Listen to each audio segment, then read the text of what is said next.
really a wonderful show. Okay. Mark? Next time we're. Somebody asked Picasso one time, what's your favorite piece, the favorite piece that you did? He said, "It's my next one." That's right. Always looking to improve, always looking to, take it, a step further. Try to improve on what you're doing. Do you have favorites in this show? The ones that people buy. Well, now you got three favorites, Tom, because I've been sold three. The ones that people buy because they're not in my studio anymore. I have room for other paintings. So you grow attached to certain works? Not initially, but I've sold some paintings. Hey, man. Hey, since I came to see. How you doing? Yeah, I didn't know that I did, but some folks from Indianapolis bought some paintings early on, and I kind of wish I hadn't sold them, because they're really, old when I first started. There's a couple of them I wish I'd had back. For sentimental reasons, or? No, just because I don't really have that style of painting anymore, and that guy right there owns it. There's a painting in the show over there, I Can Lick Any Man. Right. Fascinated by it. Talk a little bit about that. That is Roosevelt, and I think Roosevelt did more for, he was tough but kind and smart, and he did a lot of great things for this country, and that's basically what's behind it. And so I put him in a boxing arena, and I took, what's his name's boxing painting, and just kind of copied him. Yeah, and just kind of copied his paintings and put him around, the real fight with Roosevelt. It's interesting that you mentioned Joe Louis in there. There's a soft spot, I think, in all of our hearts, for those of us who remember Joe Louis and what he did for this country. Yeah. Well, is he painted in on there, or did I just write it on? You just wrote it down. Yeah. Yeah, well, yeah, I don't remember. I don't know if I wrote. I know that I wrote Churchill in there, Sure did. because Roosevelt was always bad on Churchill. The painting behind us is a terrific painting. Talk a little bit about this work. This is an experiment. First of all, this is my wife of 20 years, and the name of the name of the painting is the name of the painting is Battle of Angels, which is a Tennessee Williams play. I don't know if you guys are familiar with that play or not, but it had a lot to do with the way that her and I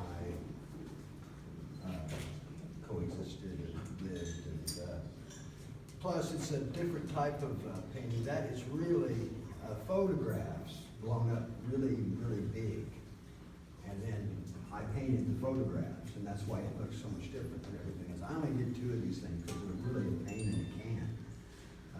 It's easier just to paint rather than to do all that. You have to get all this prep work, and you got to do all this math, and do all this stuff to get the picture to come together in some kind of fashion that doesn't look like a photograph.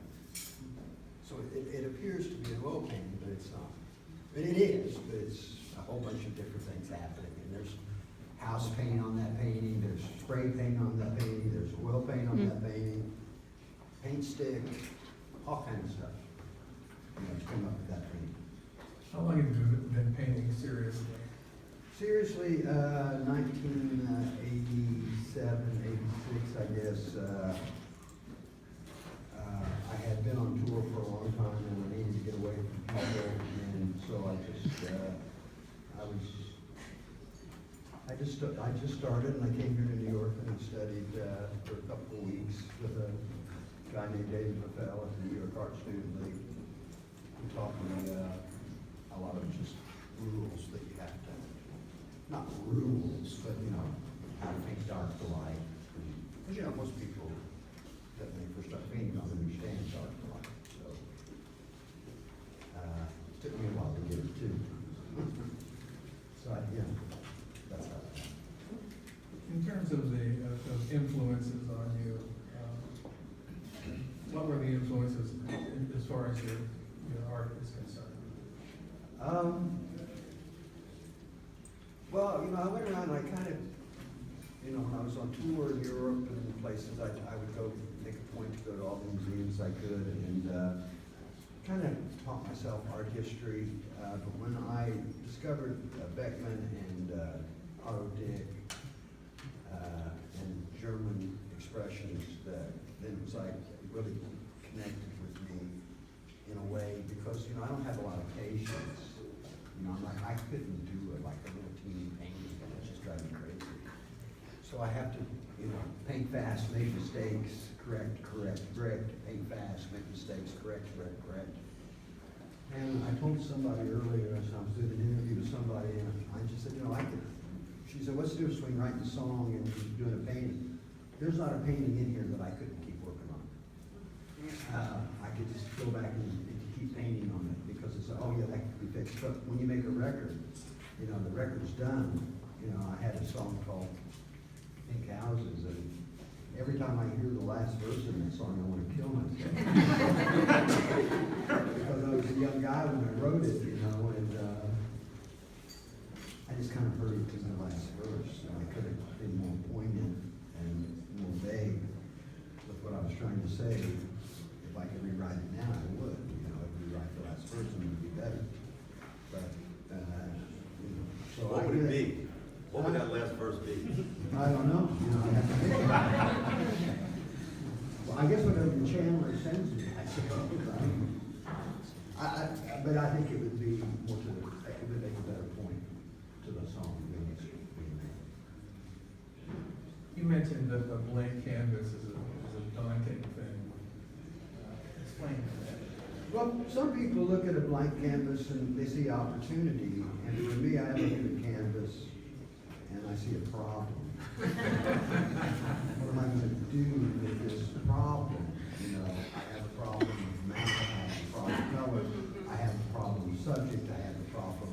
There's all these problems, because, you know, I see myself as a problem solver and a problem maker. Basically a problem solver. So, you know, I love solving problems. So, to me, it's a good thing, being able to solve a problem. You know, it's, some of these paintings, you know, that painting over there, called,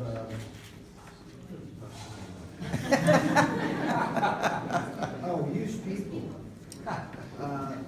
I had that painting on it, I had 3 or 4 easels in my studio. I had that painting on an easel for almost a year, and I was stuck. And my son, who goes to RISD, who's also a painter, he's a junior, Rhode Island School of Art and Design, he said, Dad, are you ever going to do any work on this painting, or what's the deal? He just said, I hadn't even touched it. I said, I don't know what to do with it, you do it. So he went in and he did stuff that I wouldn't even thought of doing. And he did the underpainting, and then I came in and finished it.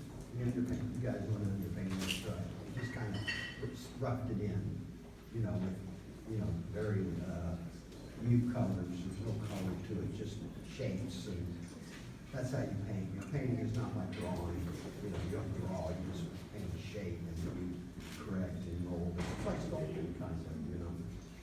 So he knows that, and so he just kind of said, if you put a person here and you do this, and I walked away from it and I thought, I think this. And he's 20 years old, you know, so he really saved that painting. He solved the problem for me that I couldn't solve. So do you approach the canvas with a preconceived idea of what you're going to do, or you just begin? Well, I have a vague notion, you know. I always have a vague notion. I never try to get in my own way. I think that's the thing to learn in life. Get out of our own way. I mean, we're always getting in our way. And with my songwriting, I used to do the same thing. I I'd be writing a song, and all of a sudden we start going a certain way. I go, no, I don't want it to go that way. I want it to go this way. And then I would force it to go the wrong way. And it's the same with the paintings. You gotta let the painting tell you where to go. And at the end of the day, it's much better because you have a happy surprise. It's like, oh, I never would have thought of that.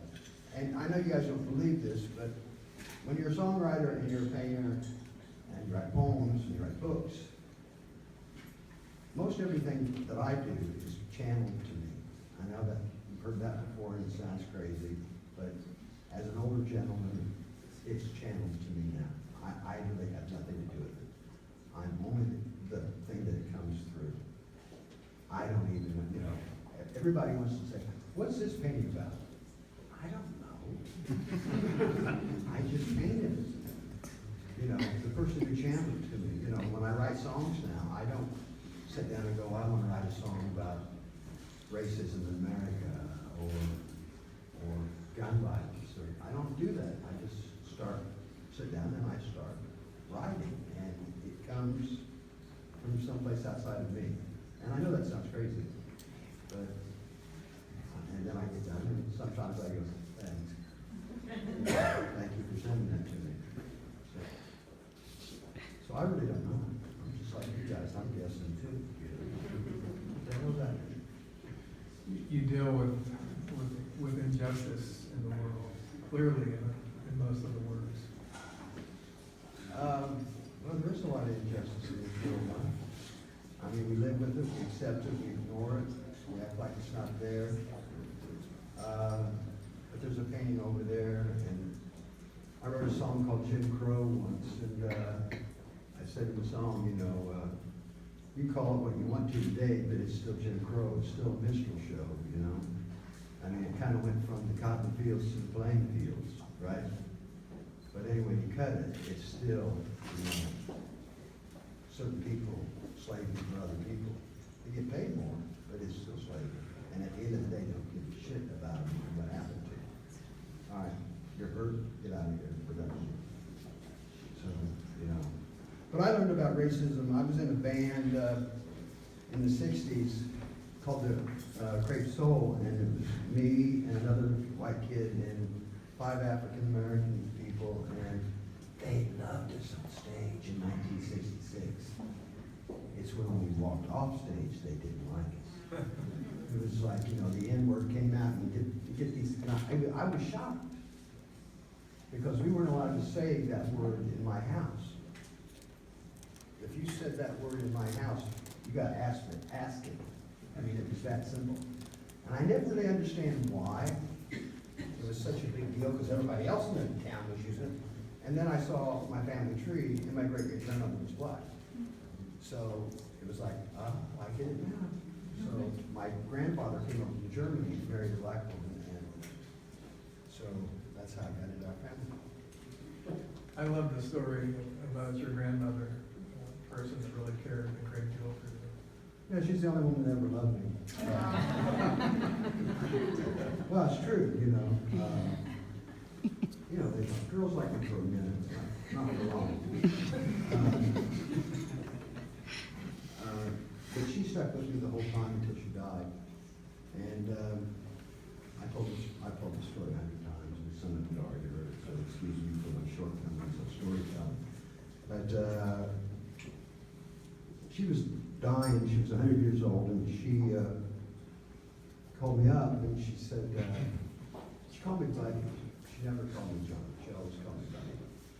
And she called me up and she said, Buddy, will you come over and spend the afternoon with me? And because I know my days are numbered, and I said, yeah, and I would go over there, a lot towards the end. And one afternoon she was talking, and she said, and I said something smart aleck. She said, Buddy, I think we need to pray. And I said, okay, go ahead. She started to pray. And she's praying along, and all of a sudden I hear, and me and Buddy are ready to come home. What? Wait a minute, Grandma. Buddy is not ready to come home. sing, he needs to do. And with that, we locked eyes. And if you lock eyes with a 100-year-old person, you know that you're locking eyes with knowledge that you don't even understand. And so I locked eyes with her, and she looked at me, and she said, you know, buddy, you're going to find out real soon that life is short, even in its longest days. And when she said that, the whole world just kind of started spinning. I'm like, whoa, okay. And, you know, so I wrote that down, and I used it in a song, and I have it tattooed on my arm, because it was like the greatest thing that was ever said to me, you know. Life is short, even in its longest days. And you got to hear that come from a 100-year-old woman who's on her deathbed, and the only woman that ever really loved me. It's pretty powerful for me.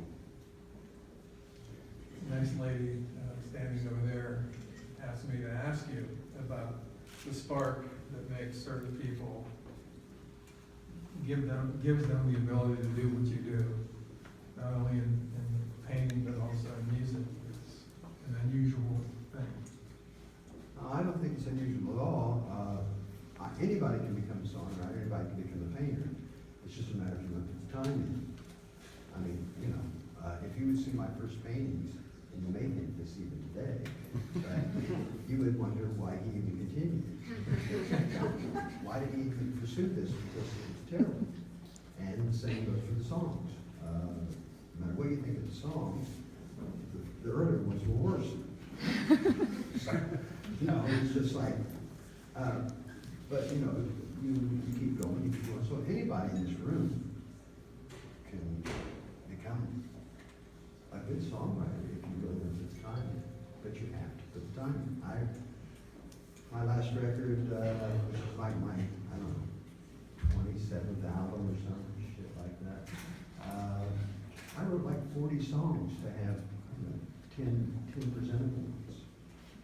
You know, these paintings on the wall, there's hundreds more back in Indiana that will never see the light of day or just get painted over because they weren't worth saving. I couldn't figure out how to solve the problem.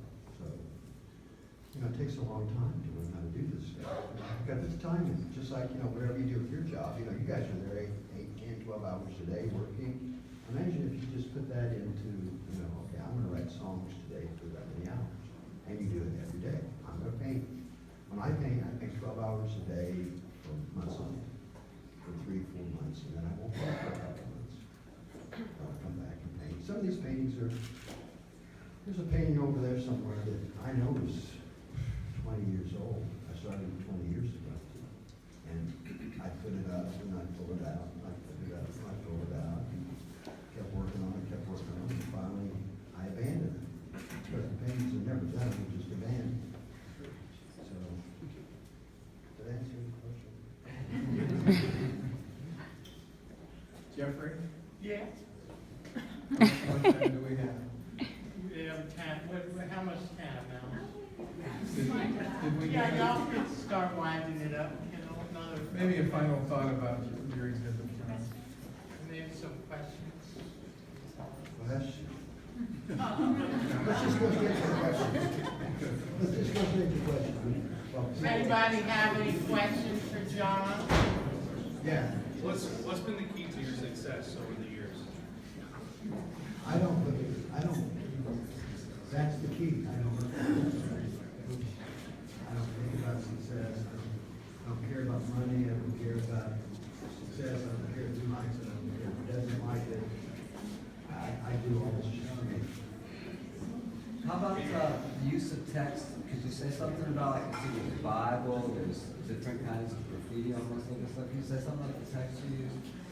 I can't figure out. Oh, the text, something about the text, you know, because you're using the Bible and you've got these numbers and some Sugar Ray. Oh, I don't know, you know, you have to ask the guy who sent it to me. That's it, I'm always saying that. I think that does it. I think you did a great job.